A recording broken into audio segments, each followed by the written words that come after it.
जावा की इस वीडियो में आज हम समझेंगे जावा वेरिएबल्स के बारे में। उसके बाद हम समझेंगे कि जावा में वेरिएबल्स कितने प्रकार के होते हैं। तो सबसे पहले वेरिएबल्स क्या होते हैं? Variables are the containers for storing the data values. जैसे आपने देखा होगा कंटेनर्स, आपने कंटेनर देखे होंगे, दूध के कंटेनर में दूध स्टोर होता है, पानी के कंटेनर में पानी स्टोर होता है। तो जावा में भी वेरिएबल्स क्या करते हैं? कंटेनर्स का काम करते हैं, बट इसमें दूध और पानी स्टोर नहीं होता। इसमें डेटा वैल्यू, जिस तरीके का हमारा डेटा टाइप होगा उस तरीके की डेटा वैल्यू हमारी स्टोर होगी जावा में, वेरिएबल्स में। ठीक है। और you can also call it as a memory location name for the data. आप इसको ये भी बोल सकते हो कि जो हमारा डेटा स्टोर करा रहे हैं उसका मेमोरी लोकेशन नेम। ठीक है। एवरी वेरिएबल हैज़ ए, हर एक वेरिएबल के साथ तीन चीज़ें जुड़ी होनी बहुत ज़रूरी है। पहला डेटा टाइप, दूसरा वेरिएबल नेम। पहला डेटा टाइप किस तरीके का डेटा टाइप है? इंट है, कैर है, फ्लोट है, स्ट्रिंग है। जिस तरीके का डेटा टाइप, ये पहला चीज़ हम लिखेंगे। दूसरी चीज़, हमें वेरिएबल नेम होना चाहिए। वेरिएबल नेम हमेशा यूनिक होता है। जैसे अगर मुझे एज लिखनी है तो एज लिखूँगा, अगर मुझे सम करवाना है तो मैं सम लिखूँगा, अगर मुझे टेम्प वेरिएबल बनाना है तो मैं अपना टेम्प लिख दूँगा, int temp is equal to, मैं जो भी वैल्यू देनी होगी। और तीसरी चीज़ हमारी वैल्यू, जिस तरीके का हमारा डेटा टाइप होगा उसी तरीके की हमारी वैल्यू होगी। अगर मेरी इंटीजर टाइप का डेटा टाइप है तो मैं इंटीजर वैल्यू होगी। ठीक है। अगर मेरी स्ट्रिंग टाइप का डेटा टाइप है तो मेरी स्ट्रिंग वैल्यू होगी। अब जल्दी से समझ लेते हैं how to initialise Java variables. जैसा कि मैंने आपको ऊपर समझा ही दिया था कि 3 चीज़ें ज़रूरी है। तो सबसे पहले आप देख लो, सबसे पहले इस एग्ज़ाम्पल में लिखा हुआ है इंट, इंट हमारा डेटा टाइप है। उसके बाद ऐज, ऐज हमारा वेरिएबल नेम, नेम है। ठीक है। नेम हमेशा हमको वेरिएबल नेम हमेशा आप हमको मिलता-जुलता रखना होता है ताकि प्रोग्राम की रीडेबिलिटी अच्छी रहे।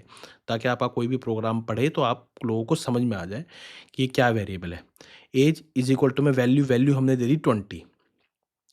तो यही चीज़ 3 चीज़ें चाहिए होती है वेरिएबल को स्टोर कराने के लिए। अब बात कर लेते हैं अपने टाइप्स ऑफ वेरिएबल। कितने तरीके के हमारे वेरिएबल होते हैं जावा में।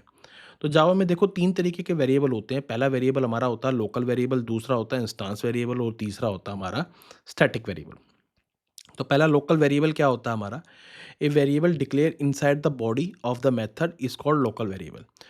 ऐसे वेरिएबल जो कि डिक्लेयर किए जाते हैं मेथड के अंदर, इनसाइड द बॉडी मेथड के अंदर जो डिक्लेयर किए जाते हैं उन्हें कहते हैं लोकल वेरिएबल। अब एग्जांपल के थ्रू समझ लेते हैं। लोकल वेरिएबल का एग्जांपल मैंने लिख रखा है। सबसे पहले मैंने अपनी क्लास बना ली लोकल वेरिएबल एग्जांपल के नाम से। उसके बाद मैंने अपना मेन मेथड लिख दिया। अब जो मेथड के अंदर जो मैंने वेरिएबल डिक्लेयर करूँगा उन्हें बोलते हैं लोकल वेरिएबल। अब यहाँ देखो, मैंने क्लास के अंदर भी नहीं लिखा, मैंने मेथड के जो मेरा मेन मेथड है उसके अंदर मैंने अपना int number is equal to में 10, ये मेरा लोकल वेरिएबल हो गया। उसके अंदर जो मैंने अपना वेरिएबल बनाया उसको हम बोलते हैं, जो मेथड के अंदर लिखते हैं उसको हम बोलते हैं लोकल वेरिएबल। उसके बाद मैंने सिंपली प्रिंट करा लिया। ठीक है। अब बात करते हैं अपने इंस्टांस वेरिएबल की। इंस्टांस वेरिएबल क्या होते हैं? A variable declare inside the class but outside the body of the method.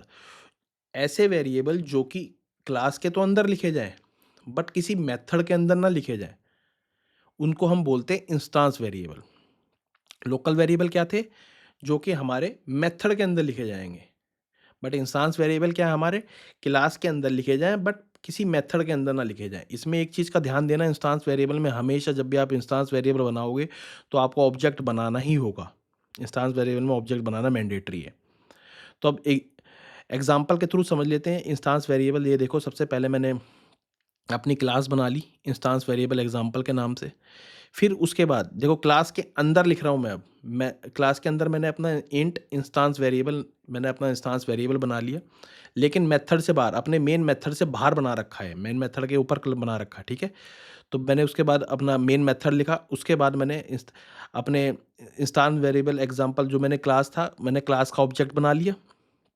ठीक है। इसमें आपको ऑब्जेक्ट बनाना ही होगा अपनी क्लास का, इंस्टांस वेरिएबल को कॉल कराने के लिए। ठीक है। मैंने अपनी क्लास का ऑब्जेक्ट बना लिया। उसके बाद मैंने अपने उसी ऑब्जेक्ट रेफरेंस से मैंने अपनी इंस्टांस वेरिएबल की वैल्यू स्टोर करा ली 5। ठीक है। उसके बाद मैंने प्रिंट स्टेटमेंट दे दी और अपने ऑब्जेक्ट जो मैंने वैल्यू स्टोर कराई थी उसको मैंने प्रिंट करा दिया।